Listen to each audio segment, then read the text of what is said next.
السلام عليكم. حابة أقدم لكم بهذا الفيديو لفائف الطحينية بالجوز، إن شاء الله بتنال إعجابكم. هلا بالنسبة للمقادير رح آخذ 5 كواب طحين، عيار الكوب بالجرام 125 جرام، عيار الكوب بالملي 140، عيار الكوب بالملي 240 ملي. في كواب مكتوب عليهم كواب التعيير 250 ملي، ما فرقت كتير، بنشيل معلقة صغيرة ملي وال 250 ملي. هلا بنفس الكوب عيرت نص كوب زيت، نص كوب زيت، ونفس الكوب مي فاترة وحليب فاتر. رح اخذ خميرة 7 جرام او معلقة كبيرة، 3 معالق كبار سكر، عيار المعلقة 15 جرام، معلقة صغيرة ملح، بيضة، و30 جرام زبدة او معلقة كبيرة حليب، مي، سكر، والخميرة. رح حركهم مع بعض شوي. رح اضيف البيضة والزيت،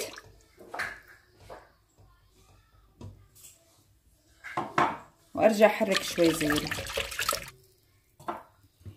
رح احط 5 كواب طحين زي ما قلت، عيار الكوب بالجرام 125 جرام، بالملي 240 ملي.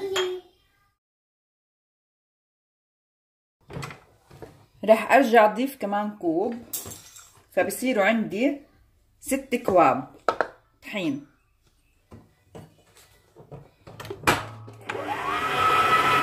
ثلاثين جرام زبدة، وارجع اشغل العجانة.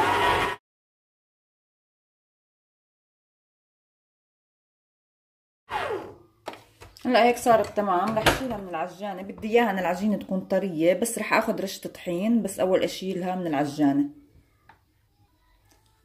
رح احط شوية طحين، رشة خفيفة، واظبطها بالجاط. صارت عندي هيك تمام. رح خليها ترتاح ليتضاعف حجمها او لمدة 30 دقيقة.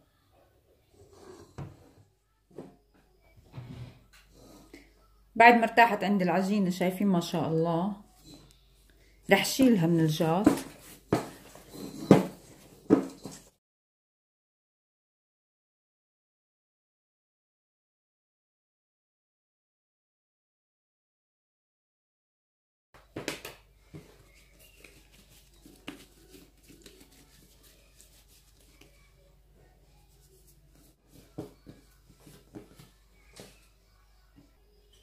رح افرد واحدة واحدة هلا.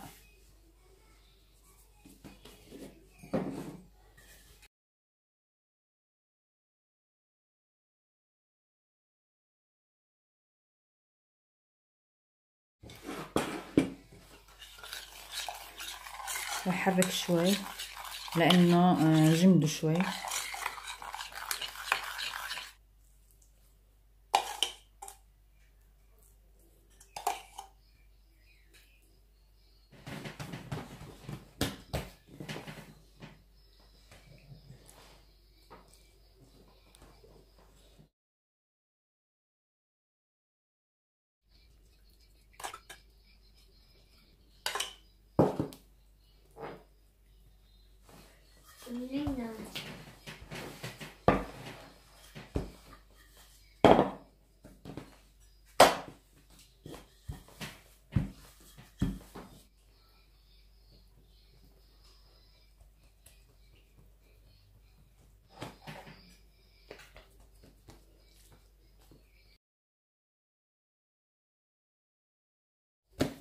هلا راح افردها.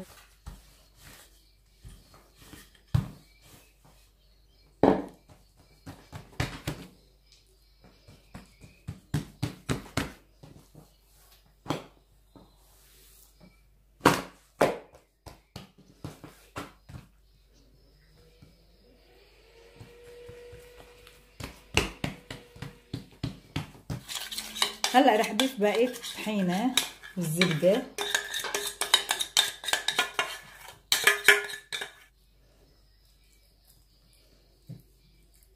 راح احط الجوز.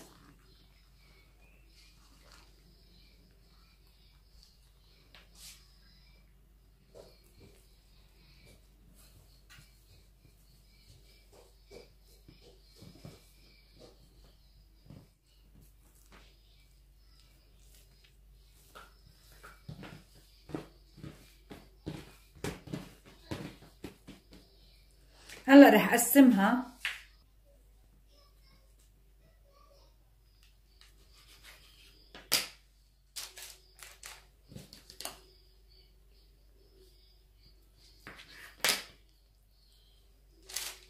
بعد ما قسمتها رح خليها ترتاح لمدة 10 دقايق. هيك بعد ما ارتاحت 10 دقايق رح دخلها على الفرن. رح احطها بالوسط. انا محميته على درجة حرارة 200 لمدة 25 دقيقة، من 25 دقيقة ل 30 دقيقة من الفرن. وبردت شايفين ما شاء الله شو طرية وهشة. رح تفلها شوية سكر ناعم على الوجه للتزيين.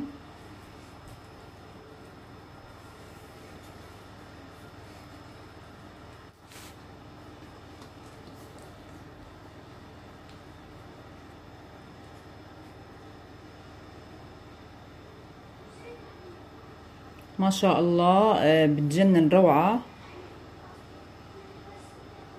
شاء الله بتنال اعجابكم. بتمنى لكم صحة والف الف عافية. استنوني بفيديو جديد. لا تنسوا الاشتراك بالقناة عشان يوصلكم مني كل شي جديد.